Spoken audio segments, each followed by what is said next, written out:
this land, these faces, these broken threads. Such a long and weary road,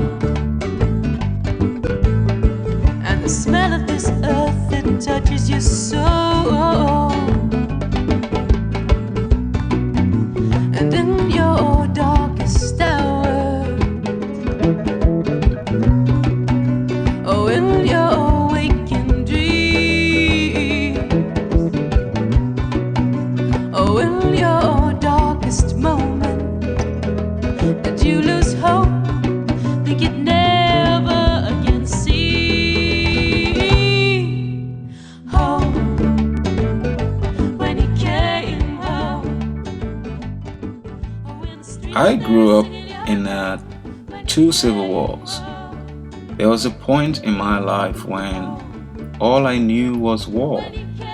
People were being killed everywhere, women and girls raped, and many civilians getting their limbs chopped off. After all this, I feel lucky. I am alive and physically unscathed.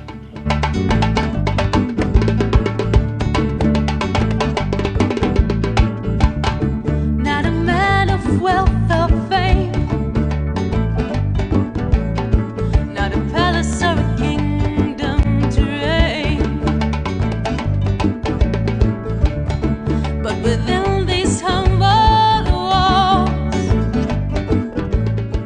lie all the You can't resist the philosophical question, why am I alive? I grew up in an environment with very, very, very thin line between life and death. Sometimes with the amount of horrors in the world, we tend to see hopelessness as the norm of society. That's the way things are. The world is not a good place. But I refuse to settle that that is how we are. Because for one thing, if I have any example, here. There were all these children who learned how to torture and kill without any knowledge of why they were doing it. Children are drugged by older men and women and told to go on a rampage in villages under instructions such as Operation Non-Living Thing. They butchered everything with life. The major problem now is that many of them survived without education, without jobs, in an impoverished country. But as humans, that then becomes our responsibility.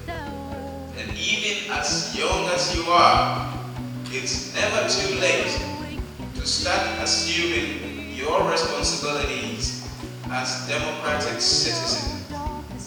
Democracy is not innately given to us. It has to be created.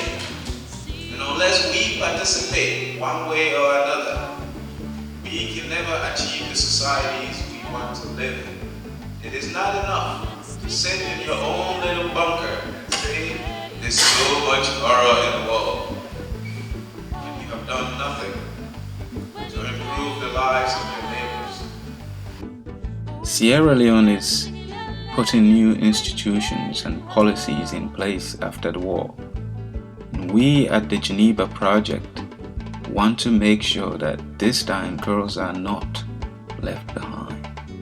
Nobody benefits when one half of a country's population is kept in obscurity with no fundamental reasons at all other than the fact that they are being treated as subordinate members of society.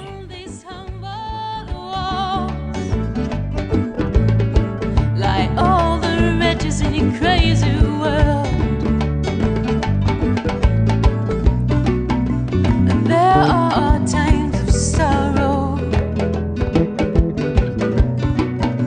and there are times of tears. Though there are words unspoken, sometimes there's nothing